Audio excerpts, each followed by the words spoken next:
we're going to do in relationship to that, what our position is, if we're going to be able to take advantage of that, or whether we're going to discourage that type of commitment at the budget level, which hasn't started yet. So keep that in mind. And then I think John mentioned earlier too that the Northampton Secondary School students are committed to this Return to Vimy Ridge, which is a wonderful program that's going to take them back to Europe, to the key Second World War sites, and whatever we can do to support that, I would think we should do whatever we can.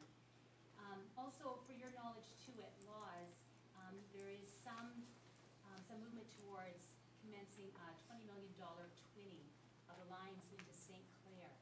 And we don't know exactly what the cost implications will be of this yet, but we need to be aware of it. The staff is putting together a report for us, but it would increase our water rates to some degree in this area as well. So that'll be coming down the pipe soon. And then I did attend the Farm Safety AGM this last week, and as I mentioned earlier, I think they're doing a really excellent work, and quite a popular place for politicians to gather too. It's not a big meeting, but there's lots of things. And you were there before that, weren't you? Yeah, and I really think that needs to be encouraged in our jurisdiction here too. And just for your knowledge, just kind of expanding on what Ruth said earlier, I think everybody has to understand what exactly we're going to be, as I understand it, what we're losing in our community because of these changes at the health center. There's some fairly major changes because in the past we had a coordinator for all these social services at the health center.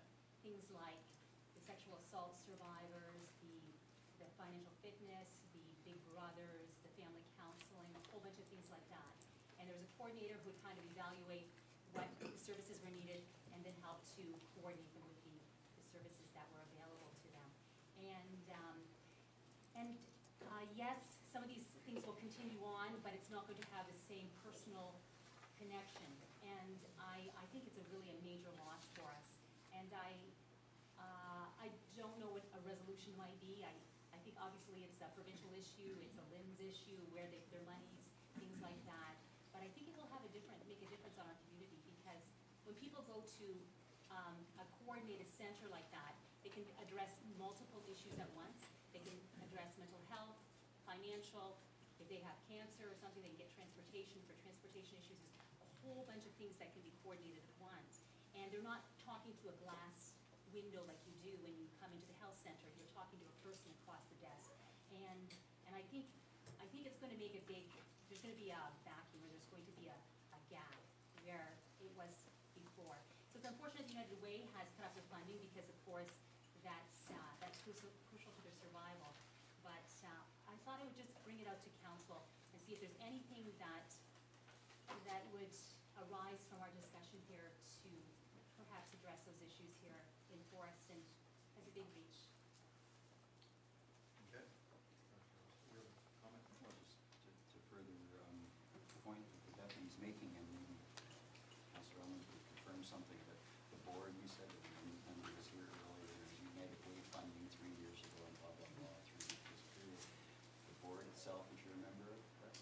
Are you a rep? Or I was a member of the board for 12 years. I'm no longer a board member. No, you're not on. Okay. Do we have a rep? We have 5 reps in the North Lambton area. Right, on that board. On that board. One of them is here tonight. She may wish to speak to this in discussion here. I guess where I was going with it was the fact that you read the stuff in the paper, you heard Councillor Owens, she's got the experience in that. But I think the concerns that we heard are true. I mean, I've had a couple of calls, and my feeling is this is very simple: is that as you brought up the tourist Sarnia Lantern, what we always have to be cognizant of is that we're not the big wheel. We're one of the smaller wheels, and we're away from that lake, from that center, which is Sarnia. So sometimes decisions are made for the purposes of dealing with budgets or the view of certain things, and I think we should be very proud of our health centers and the work they do.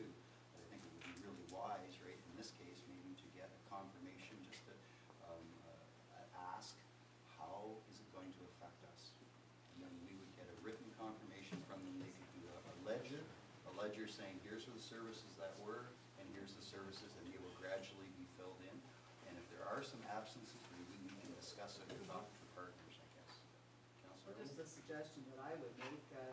A couple of years that we've had representation from both the Grand Bend Community Health Center who have come, talked about the programming.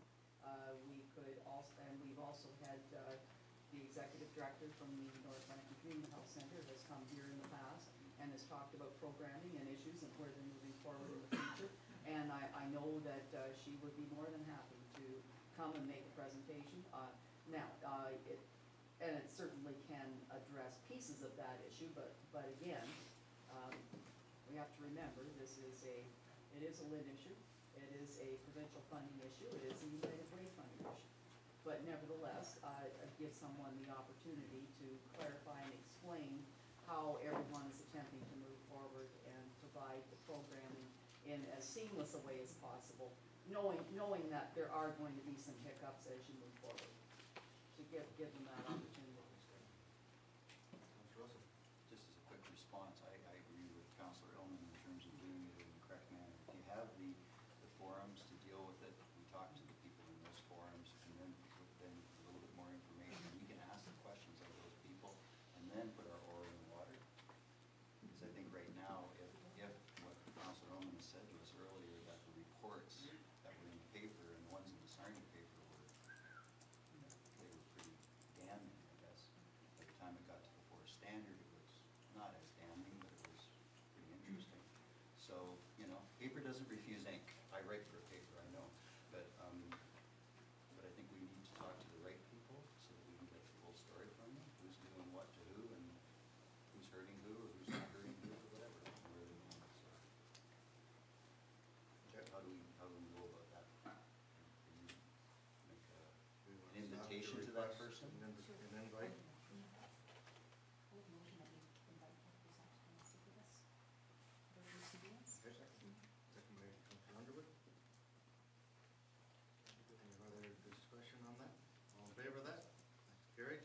Okay, thank you. The council reports, I do want to mention about the Silver Stick. It was a great opportunity to have our facilities totally used. It was a good weekend off the team.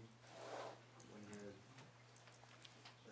banner for the team from Tampa was late getting to the ice, and they were all on the ice, and the kids ran across in front to pick up their flag, and it was, I'm pretty proud of being there, and it was great to have Tampa at our Silver Stick.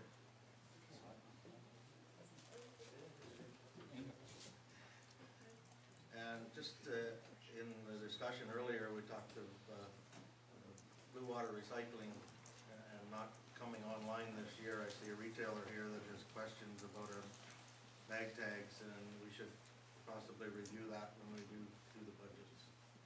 We'll remember to talk about that at budget time. It's going to be another year down the road instead of where it was going to be. Can you put that into our discussions? Do the discussions for budget.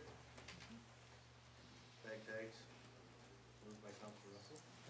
We do it by motion or just have it in there, or McGuire, Dave and Deputy.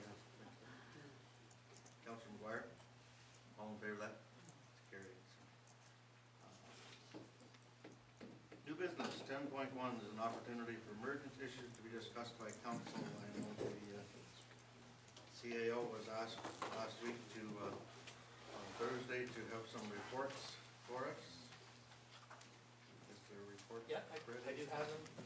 If council so wishes to hear those reports, it would require a motion to have emergent issues. Point of order, what are they on? They're on request from Thursday's meeting. For what though? It's this. I wasn't here. Council requested a further report on financial issues with respect to utilizing the tax base to carry some of the debt of the plan, as well as exploring some of the alternatives for sewage treatment facility, sewage treatment in the Grand Bend area. And secondly, there was a request for a report on some of the legal issues associated with the joint agreement and other related issues. Deputy Mayor Dick.